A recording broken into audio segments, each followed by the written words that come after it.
After 31 years, journalist Sanjay Suri shares his not-reported story about the visit to Sant Pindrawale's village on the 6th of June, 1984. An Indian journalist, Sanjay Suri, has shared a story about his visit to Sant Khalsa Pindrawale's village on June 6, 1984, the day when Sant Pindrawale laid his life and attained martyrdom while defending the Darbar Sahib complex from the brutal army attack by Indian forces.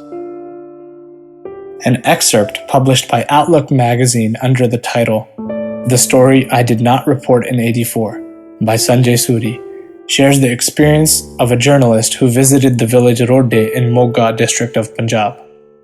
Sanjay Suri has drawn a clear contrast that how he, despite being a Hindu in one of the most suspectedly volatile villages of Punjab at that time, was offered rest and meal on the day when Sant Pindrawale was declared dead by the Indian government. But on the other hand, how thousands of Sikhs were massacred in Delhi and elsewhere in the Indian subcontinent after the assassination of the then Indian Prime Minister Indira Gandhi.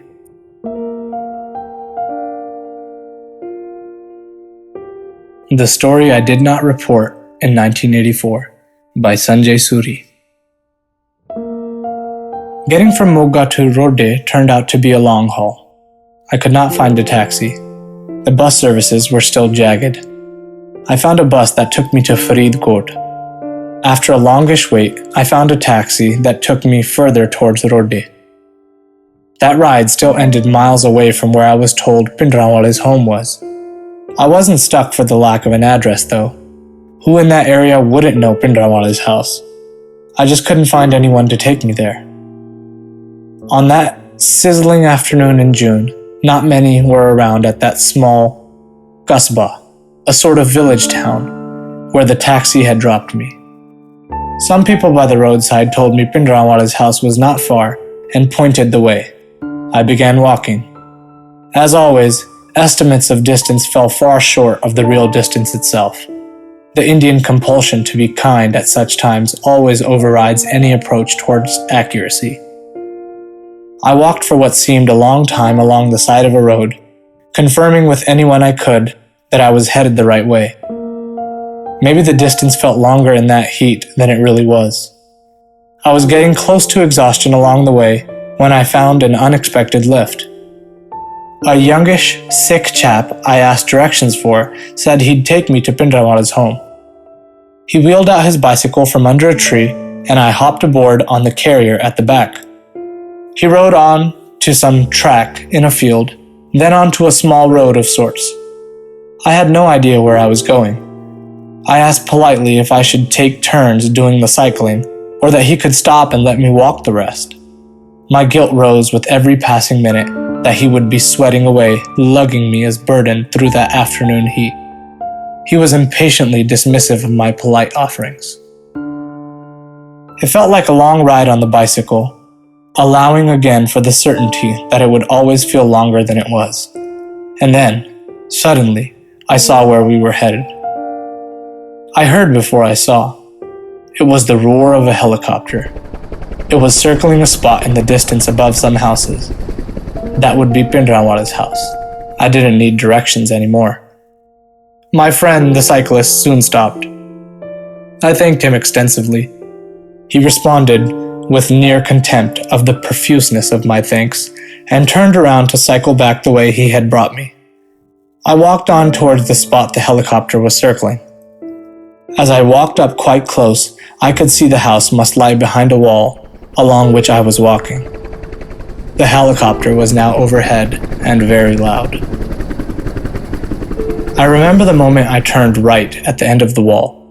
A very large number of Sikhs stood gathered around a house where some construction had recently been taking place. This, then, was Pindrawale's house. The men standing around saw me approach and seemed to freeze. Every one of them, I thought, was looking straight at me, at this stranger from nowhere walking up to them. I was hit by a sudden consciousness that there wasn't a single non-Sikh among them. The only Hindu chap around was me. The events in Punjab then had brought that kind of consciousness sharply upon us. I walked up and introduced myself to a couple of them as a reporter from the Indian Express. They asked me to wait and went inside the house. I must have waited a long minute or two. I just stood there. Nobody among that crowd spoke to me or to one another. Everyone stood still and silent under the eyes and the roar of the helicopter overhead.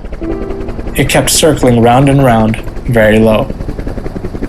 After a bit, the two men I had spoken to at first reappeared and called me into the house. I was then led into a room. I can't remember anything in it but a high, loud noise. The newly cemented walls had not been painted yet. They stood gray and unfinished. The two men stood in the doorway as I sat down. One of the men asked me why I had come there. I said I'd heard there had been a lot of violence at this place, that I was there to check out that violence as a reporter. He told me there had been no trouble, and I had seen no sign of any. He asked me to wait in the room, and both men went out. I sat alone for a bit. Through a window, I could see the men outside still standing silently, and all the while the helicopter was going round and round overhead. In a bit, one of the two men reappeared, the one who had spoken to me. He came carrying a thali with food on it, roti, dal, pickle, and a vegetable. I remember well what was on that thali. A meal I was offered at Pindrawale's house on that, of all days, was not a meal I would forget. The kind host, because that was what this man had become, asked me if I had eaten anything through the day. I said I hadn't. He spoke with some concern. He asked me as though he could see I hadn't. He probably figured I was more in need of food than information, and in any case, he had no information to give. It was just rumors of trouble at that spot that had spread far. Those rumors had brought me to the place, and also presumably the army helicopter. The rumors had been wild and dramatic. We had heard something along the lines of an armed rebellion. The rumors also brought, as I sat finishing my meal, my colleague from Chandigarh, Kanwar Sandhu. He too had heard of some major trouble here and had made his way to Pindrawale's house. But there really was no story here. The rumors, like the helicopter, had been circling over nothing. Nothing remotely like an armed rebellion had erupted, but it was important to report this non-story, if only to silence rumors. For me personally, there was another story here, and it was not the story I filed the Express jointly with Kanwar. It was a story told by myself to myself.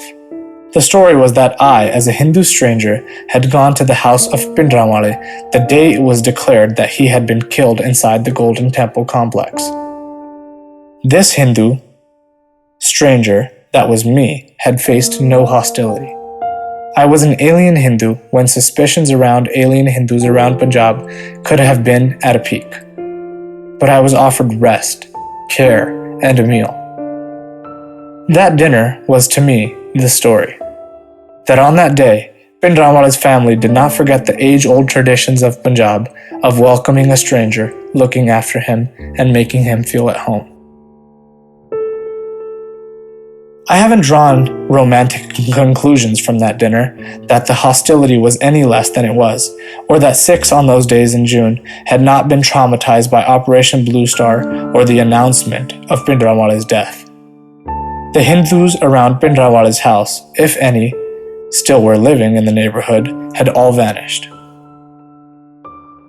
I don't for a moment extract any all-embracing conclusions from my experience of that day. But in that limited personal experience, I had found a touch of longed-for innocence amidst the violence all around.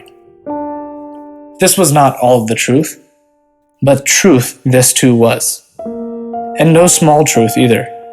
Because it was true that other than small bands of killers, Sikh neighbors never moved to hound Hindus out of Punjab.